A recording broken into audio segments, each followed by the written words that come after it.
Sup y'all, it's me, it's your boy Asmongold, and today I figured I'd give you guys a first look at Darkheart Thicket. This is a new level 110 dungeon that was added a couple of days ago in the most recent Legion Alpha build. Now I've had a chance to do this dungeon twice. I did it once as a tank and once as a DPS. You guys are going to see the footage of myself doing it as a DPS, but the tank footage is on my Twitch page on my past broadcast if you want to take a look at that. I think it's towards the beginning.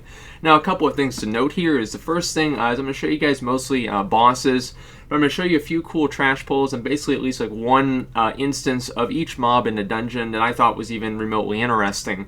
Also, we are scaled up to level 110 in this video, and also on top of that, our item level is scaled up to 810 in this video as well. Now, I did this dungeon twice, as I said, and the first time I did it, it was much more difficult than the second time whenever I was tanking it.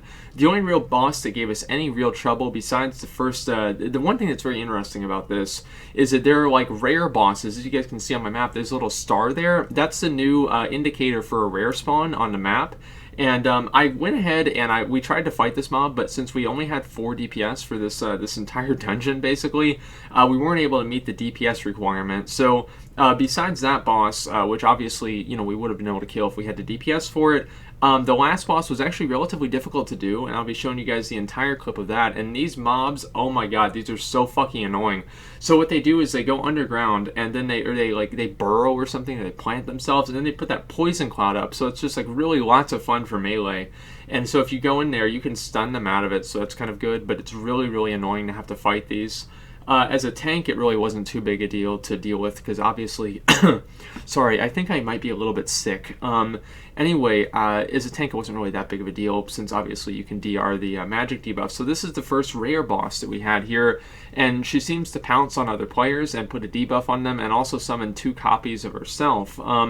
I think that the strategy here is you need to kill the copies, and I believe that the copies share health with her, and so you just damage down the copies. If you don't kill her fast enough, what's going to happen is that she summons more copies of herself, and then you're just going to be having a really bad day, because the copies, I believe, buff each other. And so if you have 2 sets of the copies up, so it's like 5 mobs at the same time, I think this is actually what you guys are going to see in a second here. We just got destroyed.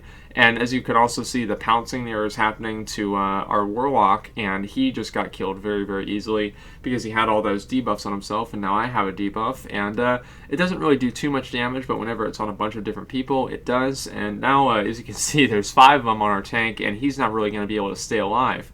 Also, one thing I should notice is that our group comp. We have a monk healer, a death knight, not death knight, demon hunter, tank, and also a warlock DPS. And so anyway, this is the first boss right here.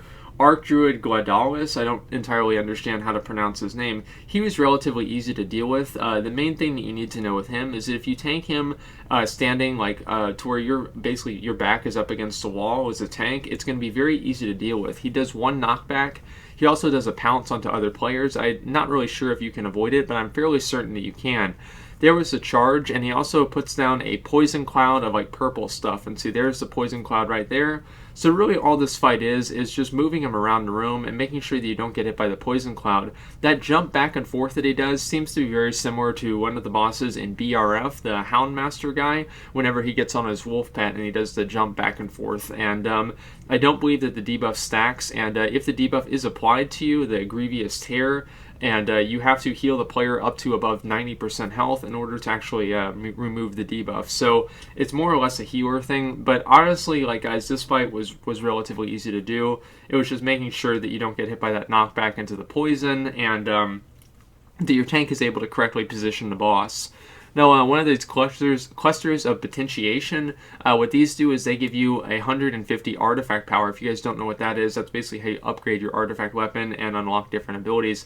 This guy I thought was really fucking cool, so I wanted to put him in here. So he does a really big stomp, okay? And then you have to move him out of the stomp because the stomp gives him a buff and makes him do more damage, attack more quickly. And he also does some sort of frontal cone fire breath, and so you want to make sure that if you're the tank, you have him facing away from your group.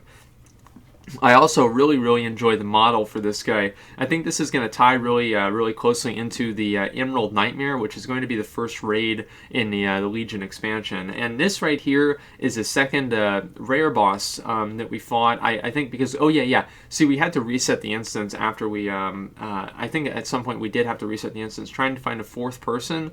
And then, our Warlock dropped. Okay, so here's what happened.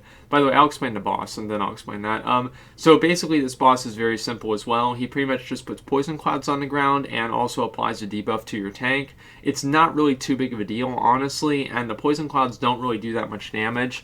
Really, the only trouble we had here is we didn't want to kill all the trash, and so we wanted to make sure we didn't aggro other trash.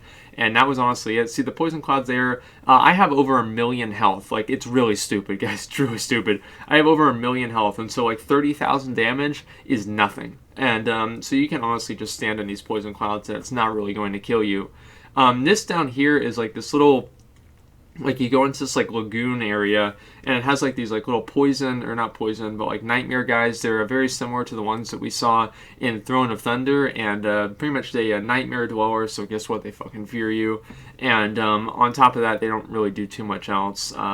It's just basically the fear, and that's it. And so you have to pull all of these guys, and there's a couple of those other corrupted ancients that you guys saw earlier. And after you pull all of them, you're going to be able to unlock the boss. Now, whenever we did this, whenever we fought the first mini-boss, we weren't able to kill it, so we wanted to re-queue with 5 DPS and see if it would spawn again. It didn't spawn again, which is why we ended up fighting that other rare spawn boss. And sorry. And then that Warlock did like leave the group or disconnect or something like that, so we did end up again having to do it with 4 players. And so this is the last ancient that we fought here. And again, I really do like the layout of this dungeon a lot. And see here, I didn't really know what the fuck was happening. I didn't even notice that fucking guy right there. That's the boss. And I almost ran in there and aggroed him. This dungeon reminds me a lot of Maraudon, okay? And in a good way, I really enjoy doing this dungeon. I wish the dungeons in Legion were longer and they had more to them. That's something I would really enjoy. So this boss, the Strangling Roots, basically all you have to do is make sure that you move out of them. If you don't move out of them, they basically root you to the ground, and then you have to break the person out that has them. They don't really have that much health, so I do assume in the challenge mode version of this dungeon, basically if you get hit by one of those, you're going to be having a very bad day. But at least in this situation, it's not really that hard to deal with. He also does a crushing grip on the tank. It's very hard to mitigate. It does 70,000 damage per second. But really the only thing that you have to deal with here is making sure that you don't get hit by the strangling or whatever, the grip things on the ground, as you guys can see. And if you do get hit by them, it's not really the end of the world. You just need to make sure that you kill them very quickly because they do damage to you over the course of the dot that they put on you. Now, this place is literally the fucking worst, okay? Because so you've got these eggs all around here that these dragons spawn out of, and on top of that, the eggs respawn, and on top of that, these blood-stained fury or whatever they are, they do like all these different knockback abilities. They have like an anima, like a sphere that comes down from the ground, and it will hit you, and whenever it hits you, it will knock everyone back that it hits. It also does that charge, as you can see. There's the sphere right there. Boom. It hit me. We had no idea that was even going to happen, so it took us kind of a while to figure that out. Also, there are these little mini mobs that spawn after you kill, after they kill me. But also they spawn whenever you kill the big guy, the blood-tainted, the big like blood-tainted guy. And then whenever he dies, he spawns a few of the other mini-ads. And the mini-ads are basically only spellcasters. You can see the little blood puddles there. And it's very, very annoying to do, and it took us kind of a while to figure this out. The casts obviously do a pretty good amount of damage, so you want to lock them down as much as you can. And there's a pretty good amount of packs of them as well. So it should just, like, honestly, this is kind of a gauntlet. But really, as long as you know how to position yourself around and make sure that you don't aggro like too many of the dragons and everything, it's not really too big of a deal. The dragons are also not, they basically get cleaved down. It's just one extra thing you have to worry about and your tank has to deal with in terms of pulling it off the DPS. And as you guys can see, whenever you have the wavelengths under control, you've really got no trouble. Now, this is the third boss. I think that the person who designed the hitbox the hitbox for like Tyrant Velhari and all of those other amazing great bosses. Probably did this one too, because melee can just not hit him right now. It's a bug, obviously. And so we spent literally like 7 or 8 minutes just walking and jumping up in the air, trying to hit him with like whirlwinds until he died. And since we only had 4 people and the only 2 DPS we had were just like actual melee, it was a very, very bad time. He does a thing where he pushes everybody back, as you guys just saw that, and he also puts rock slides on the ground. It's basically just AoE areas for you not to move in front of. There are the falling rocks right there. They don't do a lot of damage either, and really, whenever he does the pushback ability, all you really have to do is run forward against it, so the pushback ability doesn't push you into the eggs, so you don't aggro extra dragons during the boss fight. If you do, though, it's not really the end of the world. He also does a breath, and the breath applies a debuff, so you want to make sure that you're not standing in front of the boss whenever he's doing the breath. And yeah, wow, that was like, it was really, really not fun at all. So anyway, after you go ahead and kill this guy, it seems like one of the eggs did despawn, and then you can go right over here, and we didn't really know where to go, obviously. And so you just jump down here, and then so the whole idea of this instance is that so Xavius is like one of the original satyr, or some kind of like really badass satyr, and Malfurion fights him. I think it's like all the way through the new zone, because I did the quest line, and then Xavius captures him, and then you have to save Malfurion, and so that's really what you're going to be doing right now. You're defeating the Shade of Xavius, and I'm assuming whenever we actually go into the Emerald Nightmare, which is the again the first raid in the dungeon, or sorry, in the expansion, we will be able to actually kill Xavius entirely, not just his Shade, but I have a feeling he's probably not going to actually die.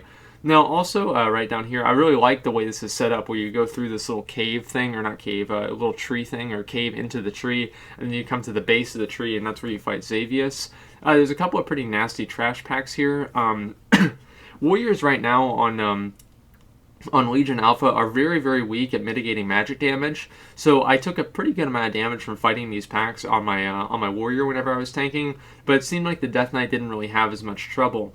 Now, I am going to show you guys the entire Shade of Xavius fight, and the reason for that is that it's actually pretty fucking cool. So he puts a few debuffs on you. One of them is this Waking Nightmare, and what you have to do is just stand next to somebody else, and if you don't stand next to them, and he also does that right there, feed on the weak, and that's basically a dot that he puts on the tanks. And he applies that as well, Induced Paranoia. So you want to make sure that you're not next to somebody whenever they do have Induced Paranoia on them, or I think it was a jump to you or something like that, or it'll apply it to you as well. And as you can see, whenever I was moved out there, I no longer had I could no longer use my abilities because I was silenced and pacified. So you have to make sure that whenever you do have the Waking Nightmare debuff, you're standing next to somebody else. Now, other than that, he puts a really, really fucking ridiculous dot on the tank. Like, it's stupid. It does like 400 or 500,000 damage every 2 seconds. So your healer has to dispel that immediately. It's going to be very hard for you to actually not get a single stack of it, or not get a single tick of it as a tank, right? And so I wouldn't really recommend expect to see that happening, but at the same time, if you get more than like 2 or 3 ticks of it, your healer is probably doing a very bad job and your tank is probably dead.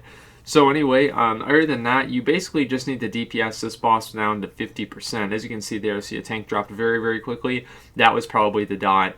And so after that happens, you need to break out this Nightmare bindings, and Malfurion is inside the bindings. And what you're going to do is you're going to break out Malfurion, and then he's going to cast an ability.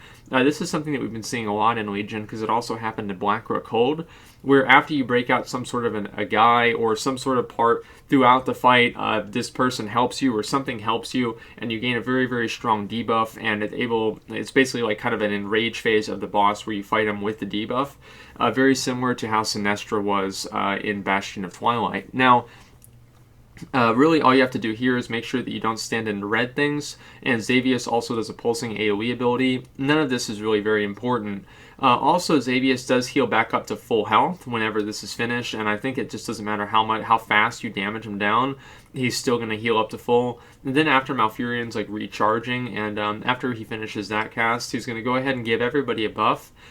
That buff makes you do like 100% more damage, and also heals you for like 40 or 50,000 damage a second. Yeah, it's this tranquility thing, and you get this for pretty much the entire fight. It's really not that whenever you get to 50%, honestly, as long as you can keep the debuff off the tank, you're really going to have no trouble killing this boss. Also, you have to make sure that your tank and your healer and everything aren't getting hit by Waking Nightmare. And the reason for that is obviously if your healer or something like that does get hit by Waking Nightmare and gets feared or something like that, and then your tank has a debuff, as you can see right there, the tank just had a debuff. It almost killed him. So as long as you can manage that debuff, honestly, as long as you can do that, you're going to be good to go on this boss fight. The actual damage that Xavius does is, I mean, it's a pretty heavy tank damage fight, but outside of that debuff, I wouldn't really worry about it whatsoever. Whenever we actually killed him, it basically took no time at all, honestly. So anyway, whenever we actually did kill him, it was not very hard or anything. As soon as we got him to, the second phase, we basically killed him in one try. I think it took us 3 tries total in order to kill him, and I think it was the same with pretty much my other group as well. Again, like, as long as you have the debuff under control, it's going to be good to go. This fight is also really, really cool. I've really enjoyed a lot of the fights that we see in Legion. They've been very interesting and dynamic, and I do enjoy them a lot. So I'm actually very much looking forward to seeing how this is going to play out on the challenge mode and everything. I'm assuming that there's going to be maybe a soft enrage by having to kill him quickly before there are too much of those fire things that come down on the ground. And there was no real loot, unfortunately, but that's pretty much all it was. So I had a really good time doing this dungeon, and I hope you guys had a good time watching. As you can see, there's my little group that we did it with. And so anyway, if you guys do want to see a tank perspective, you can check out my past broadcasts at twitch.tv/Asmongold. And if not, there's the dungeon, Darkheart Thicket. Very fun to do, and if you guys are on alpha, you should definitely go and do it yourself. So thanks for watching, and like, comment, subscribe.